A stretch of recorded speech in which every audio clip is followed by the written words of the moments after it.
তো আমি আবারও বলতেছি, আপনারা যদি কোনো খাবারই না পান, আপনাদের এলাকায় না পাওয়া যায়, সহজলভ্য না থাকে, তাহলে আমার সাথে যোগাযোগ করবেন। এই খাবারটাই আমি বাংলাদেশের সব যে কোনো প্রান্তে আপনাদেরকে পাঠানোর ব্যবস্থা করবো ইনশাআল্লাহ। আসসালামু আলাইকুম। অনেক ভাই জানতে চাইতেছেন যে আমি কোন ধরনের দানাদার খাবার দিয়ে আমি আমার গরু মোটা তাজা করে থাকি।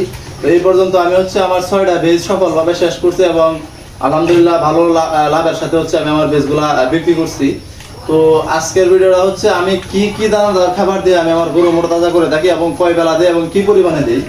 তো আপনারা দেখতেছেন যে আমার গরুগুলা দানাদার খাবার খাইতেছে। এই যে গরুগুলা, এই গরুটা আমার খাবারের সব থেকে সুন্দর এবং আকর্ষণীয় গরু।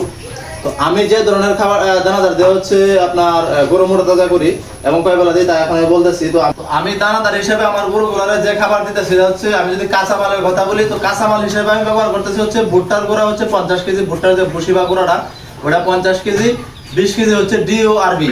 তো আপনারা ডিওআরবির জায়গায় ভুসি ব্যবহার করতে পারেন, আমি ডিওআরবি ব্যবহার করতেছি। তো ডিওআরবি 20 কেজি ব্যবহার করতেছি, তো 70 কেজি হইলো। এবং সরিষার খৈল 10 কেজি, 70 আর 10 80 কেজি।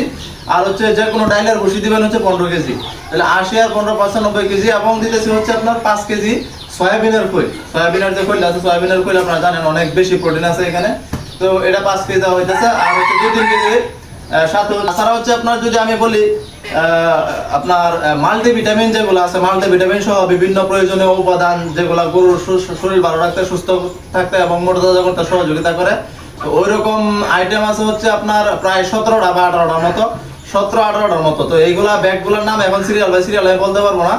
তো ওইটা আমি স্ক্রিনে আমার ভিডিও স্ক্রিনে ওইটার লিস্টটা দিয়ে দিব, আপনারা ওই অনুযায়ী ব্যবহার করবেন। ওটা কোনটা কি পরিমাণে ব্যবহার করতে হয় ওই অনুযায়ী আমি লিখে দিব, আপনি ওই সিস্টেমে ব্যবহার করে নেবেন। তো আমি আবার বলি, কাঁচামাল হিসেবে ব্যবহার করতেছি ভুট্টা গুঁড়া 50 কেজি, ডিওআরবি ব্যবহার করতেছি 20 কেজি। আপনার ডিওআরবির জায়গায় ভুসি ব্যবহার করতে পারেন। সরিষার খৈল ব্যবহার করা হয়েছে 10 কেজি, যে কোনো ডাইলের ভুসি ব্যবহার করা হইতেছে 15 কেজি, এবং সয়াবিনের খৈল ব্যবহার করা হইতেছে কি আপনার 5 কেজি 100 কেজি, এবং সাথে 2 থেকে 3 কেজি লবণ। আর তাছাড়া আমি মাল্টিভিটামিনের কথা যদি আমি বলি, আমার লিস্ট দেওয়া লাগবে, লিস্ট থেকে যদি আমি আপনাদেরকে বলি, ডিসিবি ব্যবহার করতেছে, ডিসিবি, তারপর ফ্যাট প্রিমিক্স, তারপরে এনজাইম, ফাইজেট, lysine, methionine, toxin binder, vegetable fat, rumen, তারপর সোডিয়াম বাইকার্বনেট, র ক্যালসিয়াম, ডিবি ভিটামিন, কুইনাল গ্রোথ প্রমোটার, এরপর বুল ফ্যাট, এরপর ক্লিনোফিট, তারপর ফিশ প্রোটিন বা শুটকির গুঁড়া যেটা আমরা বলি ফিশ প্রোটিন। তো এই আইটেমগুলো আমি আবার স্ক্রিনে দিয়ে দিব। এই আইটেমগুলো একসাথে মিক্স করে আমি আমার গরু খাওয়াইতেছি। আপনারা দেখতেছেন কি পরিমাণে পাগলের মতো গরু খাইতেছে। প্রত্যেকটা গরু মুখ বাসাইতেছে না, একদম মুখ বাসাইতেছে না, একদম পাগলের মতো প্রত্যেকটা গরু খাইতেছে। খুবই মজা করে তারা খাইতেছে এবং একদম চেটে পুটে খায়। কারণ এখানে অনেকগুলো আইটেম দেওয়ার পরে, অনেকগুলা মেডিসিন দেওয়ার পরে এখানে একটা সুন্দর একটা মিষ্টি মিষ্টি গ্রান আসে, দারুণ একটা গ্রান আসে। ওই গ্রানটাতে তারা কিন্তু একদম চেটে পুটে খায়। তো আমার এই গরুগুলা কিন্তু আমার খামারে নতুন আসছে, নতুন আসার পরেও কিন্তু তাদের মুখের রুচি মাশাআল্লাহ অনেক দারুণ। আপনারা জানেন আমার খামারে এগুলো নতুন আসছে, নতুন কোনো জায়গায় যখন গরু যায় তখন কিন্তু রুচি থাকে না, তারপরে তাদের রুচি কিন্তু খুবই দুর্দান্ত রুচি, কারণ ভালো খাবার সবাই খাইতে চায়। এই আমার খাদ্য তালিকা। আমার খাদ্য তালিকার বাইরে যদি আমি বলি, যারা অপশন 2টা আছে, যারা এই খাদ্য তালিকা অনুযায়ী খাদ্য বানাতে পারবেন না, তাদের জন্য আমার অ্যাডভাইস আমি আগে যেভাবে খাওয়াইতাম, নতুন নতুন খাবার দিয়েছিলাম, আগে আমি যেভাবে খাদ্যটা তৈরি করতাম এই রেশনের আগে, সেটা আমি দিতাম 40 কেজি ভুট্টার গুঁড়া, 20 কেজি দিতাম গমের ভুসি, আর 20 কেজি দিতাম বাজার থেকে যে কিনা রেডি ফিট গুলো আছে, এটা তীরের মিট কিং নিতাম, খুব ভালো রেজাল্ট। 20 কেজি দাম তীরের মিট কিং, এগুলো 80 কেজি। 10 কেজি দাম সরিষার খৈল, আর 10 কেজি দাম রাইস ব্রান, মিলের যে রাইস ব্রান গুলো পাওয়া যায়, রাইস ব্রান গুলা, এটার সাথে আরো মাল্টিভিটামিন, বিভিন্ন ভিটামিন অ্যাড করে আমি খাওয়াইতাম, খুব ভালো রেজাল্ট হইতো। তো আপনারা যদি এই যে এখন যে আইটেমটা বলছি এটাও না পান আপনাদের এলাকায়, এবং আমি যে এখন রেশন তৈরি করে খাওয়াইতেছি, যেটা প্রায় 22 থেকে 23টা আইটেম আছে, এটাও যদি কোনোভাবে ম্যানেজ করতে না পারেন, তাহলে আপনারা আমার সাথে যোগাযোগ করবেন।